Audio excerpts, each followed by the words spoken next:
سب سے پہلے تو نیت کی جاتی ہے جون سی نماز ہے، جیسے کہ آج کی عشاء کی فرض آج کے عشاء کے 4 فرض ادا کر رہا ہوں، یہ نیت تو جماعت کے ساتھ کہہ رہے ہیں، پڑھ رہے ہیں تو کہہ دے کہ میں پیچھے سے امام کے منہ میرا کعبے کی طرف، یہ بھی لوگ بولتے ہیں، اس کی ضرورت نہیں ہے۔ تو نیت دل کے ارادے کو کہتے ہیں، زبان سے بھی ضروری نہیں ہے، بہتر ہے جبکہ دل میں نیت ہو اور زبان سے کہہ لیا تو اچھا ہے، اور اگر دل میں نیت نہیں تھی تو زبان سے کہنا فائدے مند نہیں ہے۔ اگر دل میں نیت بیٹھ گئی کہ یہ تو عصر کا ٹائم ہے، حالانکہ عشاء کا ٹائم ہے، اور منہ سے بھلے عشاء کا نکلا لیکن دل میں یہ بیٹھا ہوا ہے کہ ٹائم تو عصر کا ہے، میں عصر کے فرض پڑھ رہا ہوں، تو بھی نماز نہیں ہوگی۔ نیت دل کے ارادے کو کہتے ہیں کہ دل میں بھی نیت ہو کہ اس وقت 4 رکعت عشاء کے فرض ادا کر رہا ہوں میں۔ اب نیت کے بعد تکبیر تحریمہ، پہلی تکبیر کو تکبیر اولا بھی کہتے ہیں اور تکبیر تحریمہ بھی کہتے ہیں۔ یہ ہتھیلیاں قبلے کی طرف ہوں، کانوں کی جو یہ لو ہے اس کو انگوٹھے ٹچ ہوں، اور یہ آسمان کی ہتھیلیاں نہیں ہونی چاہیے، یہ یوں قبلے کی طرف، اور تکلف یعنی تان کر کھینچ کر اس طرح بھی نہیں، نارمل، تاننا نہیں ہے، نارمل چھوڑ دیں، بالکل نارمل، یعنی کہ لو سے لگائیں انگوٹھے۔ یہ لگانے کے بعد اب اللہ اکبر کہتے ہوئے ناف کے نیچے باندھ لیں۔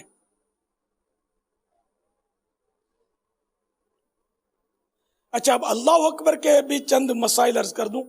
یہ تکبیر تحریمہ یہ نماز کی شرط بھی ہے اور نماز کا ایک رکن بھی ہے، نماز کے 7 رکن ہیں، ان میں سے ایک رکن بھی ہے، یہ دونوں یہ متصل ہیں نا، ملے ہوئے، اس لیے اس کو شرائط میں بھی لیا ہے اور فرائض میں بھی لیا ہے۔ تو اللہ اکبر کو اگر عیسائی بھائی ہو یا عیسائی بہن ہو، اگر وہ اللہ اکبر کہیں گے تو نماز نہیں ہوگی، کیونکہ معنی بدل جائیں گے۔ اللہ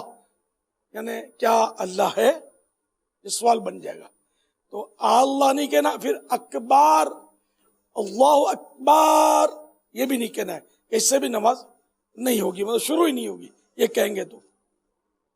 نارملی کہنا ہے اللہ اکبر۔ اللہ اکبر، یہ آپ نے جو یوں کیا نا، یہ اللہ اکبر یوں کرتے ہیں بعض لوگ، یوں کرتے ہیں، یہ بھی غلط طریقہ ہے، بلکہ اللہ اکبر کہہ کر فوراً ہاتھ ناف کے نیچے، یہ یوں نہیں کرنا ہے، یوں بھی نہیں کرنا، یوں بھی نہیں کرنا، اور ڈائریکٹ باندھنے، اللہ اکبر، یہ، اور یوں نہیں باندھنے، بلکہ یہ کلائی اس کو بولتے ہیں، یہ کلائی کے اغل بغل ایک طرف چھوٹی انگلی، ایک طرف انگوٹھا، اغل بغل یہ دونوں ہو جائیں گے سائڈوں میں، اور 3 انگلیاں یہ کلائی کی میں نے پیٹھ پر یہ اس طرح،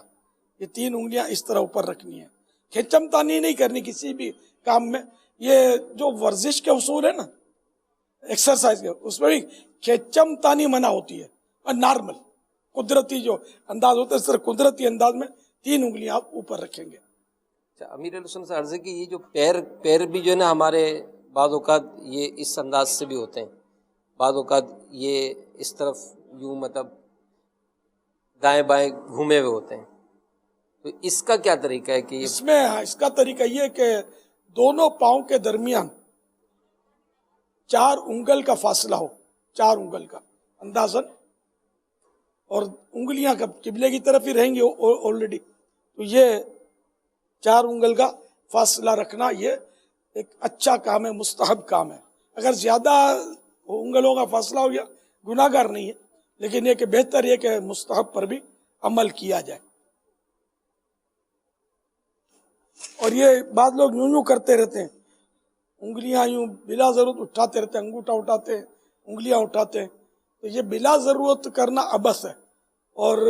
عبث کام جو ہے نا یہ مکروہ تنزیہ ہوتا ہے، ناپسندیدہ ہوتا ہے، تو نماز میں یہ بلا ضرورت کہیں سے بھی انگلیاں ہاتھ یہ نہیں کرنا۔ یہ اس طرح سے بابا یہ جو ہے نا، ہاں جھومتے بھی ہیں، جھومتے نماز میں، تراویح میں خاص کر کے جھومتے ہیں، تو یہ بھی مکروہ تنزیہ یعنی ناپسندیدہ ہے۔ میرے سے عرض ہے کہ قیام میں ہماری نگاہیں کہاں کس طرف ہوں گی؟ قیام میں نگاہ جہاں سجدہ کرتے نا اس جگہ پر رکھنا چاہیے، مستحب ہے۔ جب امام کے پیچھے اسلام بھائی پڑھتے نا بعض اوقات تو یہ نوٹ کیا ہے کہ یوں آتے ہیں جلدی جلدی اللہ اکبر کے کریے رکوع میں چلے جاتے ہیں، تو یہ مسئلہ بہت اہم ہے، یہ سمجھنے کا ہے۔ رکوع کا ادنا درجہ، ارے کم سے کم رکوع کب کہلاتا ہے کہ اتنا جھکا،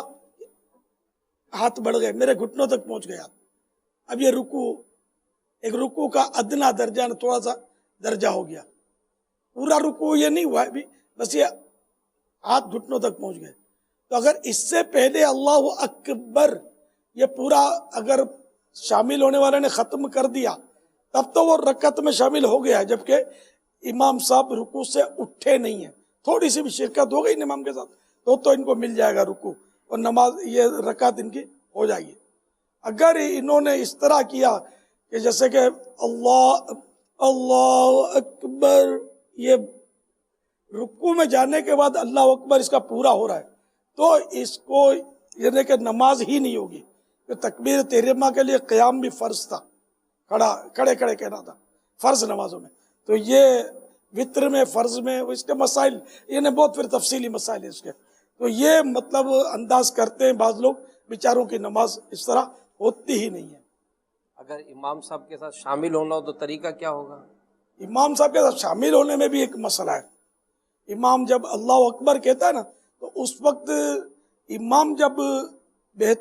امام سے پہلے اللہ اکبر اگر پیچھے نماز پڑھنے والے کی پوری ہو گئی تو اس کی نماز شروع ہی نہیں ہوگی، تو اس لیے بہتر طریقہ یہ ہے کہ امام جب اللہ اکبر جیسے بر پر پہنچے تو مقتدی اللہ اکبر کہنا شروع کرے گا نا تو اس کی وہ امام کے بعد ہی ختم ہوگی۔ بہرحال اللہ اکبر امام سے پہلے پوری نہیں ہونی چاہیے مقتدی کی، یہ تکبیر تحریمہ کی بات ہے۔ ماشاءاللہ۔ رکوع سجود میں اگر امام سے پہلے کر لیا تو بھی غلط تو کیا لیکن نماز ٹوٹے ہی نہیں۔ تو یہ میں نے آج آپ کو تکبیر تحریمہ اور قیام کس طرح انگلیاں رکھنا ہے، پاؤں کس طرح رکھنا ہے، یہ عرض کیا۔ صلو علی الحبیب صلی اللہ تعالی علی محمد۔